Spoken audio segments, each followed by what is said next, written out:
Hello అందరికీ మోమోస్‌లోకి sauce ప్రిపరేషన్‌ని ఈ వీడియోలో చూసేయండి. ముందుగా ఒక బౌల్‌లోకి మీడియం సైజ్ ఉన్న 2 టమాటాలు వేసుకొని, 5 వెల్లుల్లి, 4 ఎండుమిర్చి, ఒక గ్లాస్ వాటర్‌ని వేసుకొని స్టవ్ మీద పెట్టి ఒక 10 మినిట్స్ పాటు బాయిల్ చేసుకోవాలి. ఇలా చల్లారిన తర్వాత టమాటాల పైనుండ పొట్టును తీసేసి మిక్సీ జార్‌లోకి వేసి ఒక 1 టేబుల్ స్పూన్ సాల్ట్‌ని కూడా వేసి బ్లెండ్ చేసుకొని పక్కన పెట్టుకోవాలి.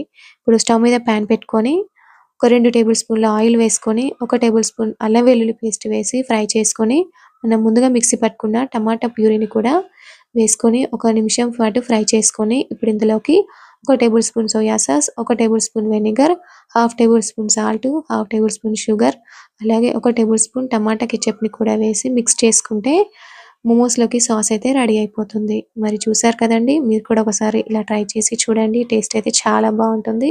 మరి ఈరోజు ఈ వీడియో మీకు నచ్చితే ఒక లైక్ ఇవ్వండి. Thank you for watching.